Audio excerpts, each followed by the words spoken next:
Correction de l'exercice notion de vecteur.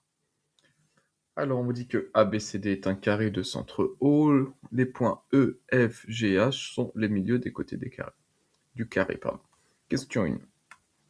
Donnez le représentant du vecteur HG d'origine E. Donc, le représentant d'un vecteur, c'est un vecteur.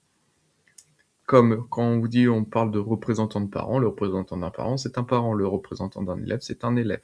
Donc là, le représentant d'un vecteur, c'est un vecteur. Donc on veut le vecteur HG, donc déjà on le trace. On part de H pour aller en G, on n'oublie pas la flèche, sinon c'est pas un vecteur. Et on veut ce vecteur qui est d'origine E, donc c'est un vecteur qui part du point E. Donc le vecteur AG, si on le fait partir du point E, ça donne le vecteur EF. Donc hop, réponse, un représentant. Le représentant, c'est le vecteur EF. Question 2. Quelle est l'image du point E par la translation de vecteur AG? Donc on part du point E, tac, on est là, et on lui applique la translation de vecteur AG. Donc on va tracer le vecteur AG.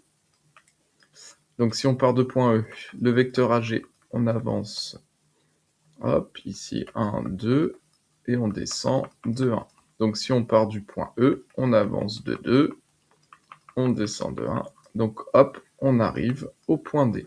Donc attention, l'image du point E par le vecteur AG, c'est un point, donc hop, on trouve, c'est le point D. Tac. Question 3. Quelle est l'image du triangle COH par la translation de vecteur EF? Donc on va tracer le triangle COH. COH. Hop, voici ce triangle. Et on lui applique le vecteur EF. Donc le vecteur EF est ici. Ok, donc le point O. Si on lui applique le vecteur EF, le point O va finir au point B. Le point C, si on lui applique le vecteur EF, le point C va finir au point O. Et le point H, si on lui applique le vecteur EF, le point H va finir au point G. Donc finalement, on obtient le triangle BGO. Donc hop, question 3, c'est le triangle BGO. Question 4, donnez un vecteur égal au vecteur AH. Donc vous savez que deux vecteurs sont égaux si et seulement s'ils ont même sens, même norme et même direction. Donc on trace le vecteur AH, et on veut un vecteur qui a même sens, même norme et même direction que AH. Donc on constate que le vecteur FD a même direction, même sens vers le bas et même norme. Donc question 4, on peut dire que le vecteur AH est égal au vecteur FD. Question 5, donnez un vecteur opposé au vecteur OD. Donc attention, un vecteur opposé, il faut bien connaître la définition. Si là j'ai un vecteur U, son vecteur opposé, ça se note moins U. Attention, deux vecteurs opposés ont la même direction, entre guillemets, donc même direction, c'est-à-dire parallèle, voilà, donc même direction. Ils ont la même norme, donc les deux vecteurs font la même taille, mais ce qui change, c'est le sens. Ils ont un sens opposé. Donc question 5, donner un vecteur opposé au vecteur OD. On trace le vecteur OD. Et on veut un vecteur qui a même sens, non, qui a même direction, même norme, mais un sens opposé. Donc un vecteur opposé au D, on peut prendre le vecteur DO. Donc on a le vecteur DO. On peut aussi prendre, par exemple, le vecteur opposé au D, hop, qui a un sens opposé, même norme, même direction. Il y a le vecteur OA, on aurait pu mettre. Voilà pour cette question.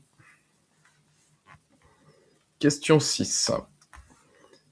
Donnez un vecteur égal au vecteur CF plus FB. Comment se nomme cette relation? Donc là, il y a de la réponse à un peu donnée.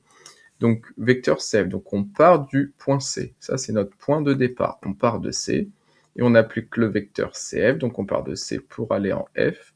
On arrive ici. Plus on est au point F, on applique le vecteur FB. Donc on part de F pour aller au point B. On arrive ici.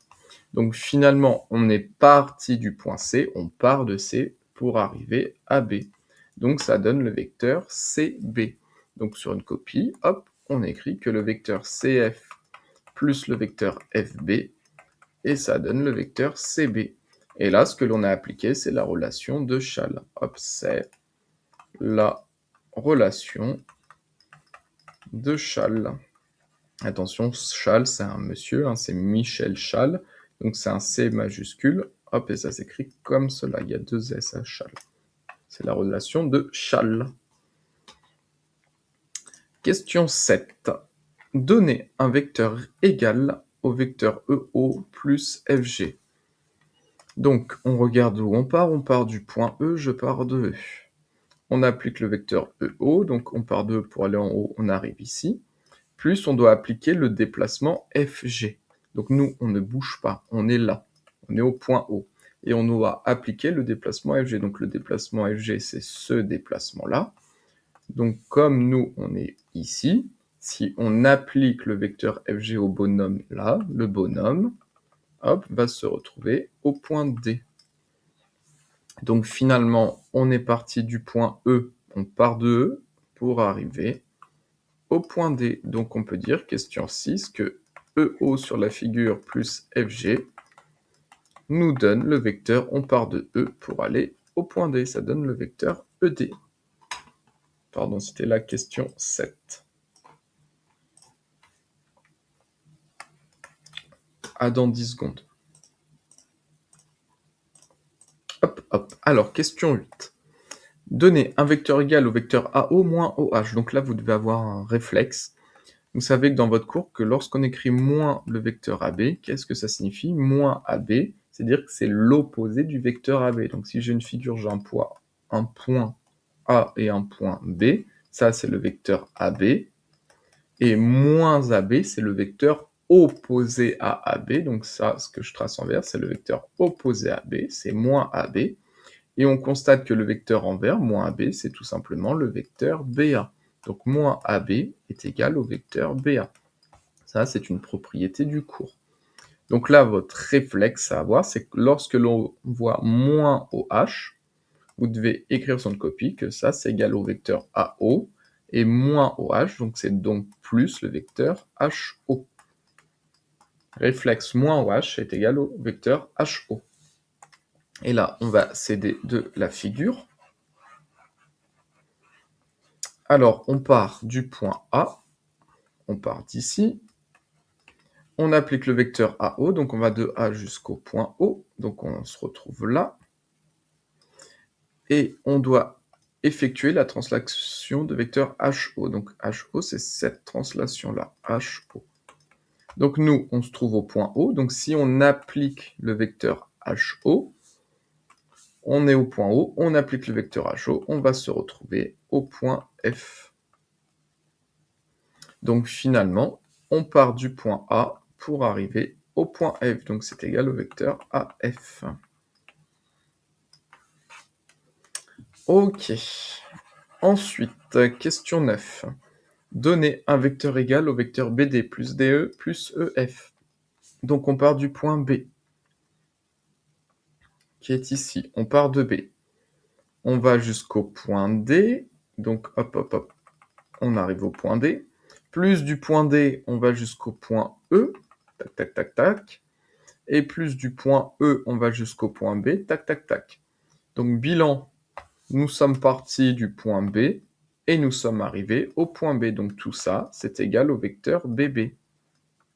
Et qu'est-ce que l'on peut dire du vecteur BB? Si on part du point B pour arriver au point B, ben finalement, on est resté immobile. Donc en fait, c'est égal au vecteur nul. Donc c'est un 0 avec une flèche. Et ça, je l'ai dit à l'oral, ça s'appelle, ça c'est le vecteur nul. On est resté immobile finalement. On part de B pour arriver à B, ça donne le vecteur nul. Et la dernière question, donc sans utiliser la figure. Donc hop, voilà. Simplifier l'expression vectorielle suivante. Donc en fait, c'est pour vous faire appliquer du calcul vectoriel. Alors, hop, donc on a ED, vecteur ED, plus vecteur DH, moins vecteur BH, plus vecteur VE. Premier réflexe, on voit moins BH, donc c'est du cours, moins BH, on sait que ça va donner plus HB. Donc on écrit que ça, c'est égal à ED plus DH, moins BH, c'est pareil que plus le vecteur HB, plus VE. Ici, on reconnaît une relation de Chasles. On part de E pour aller en D, plus de D, on va en H. Donc finalement, on est parti du point E pour arriver au point H. Donc ça, c'est à l'aide de la relation de Chasles. Donc on a EH plus HB plus VE. Hop. On constate qu'on peut refaire une relation de Chasles. EH plus HB, on part de E pour aller en H et de H on va en B, donc ça donne le vecteur EB, plus le vecteur VE. On arrive là, et on se souvient d'une propriété du cours qui s'appelle la commutativité. Elle dit tout simplement que si on a un vecteur U plus V, c'est égal à vers le vecteur V plus U.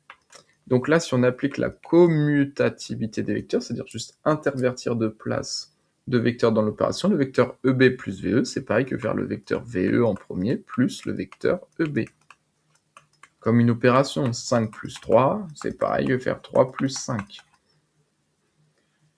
Et donc, vecteur VE plus vecteur EB, hop, on part de V pour aller en E, et de E on va en B, ça donne le vecteur VB d'après la relation de Chasles. Voilà pour la correction de cet exercice.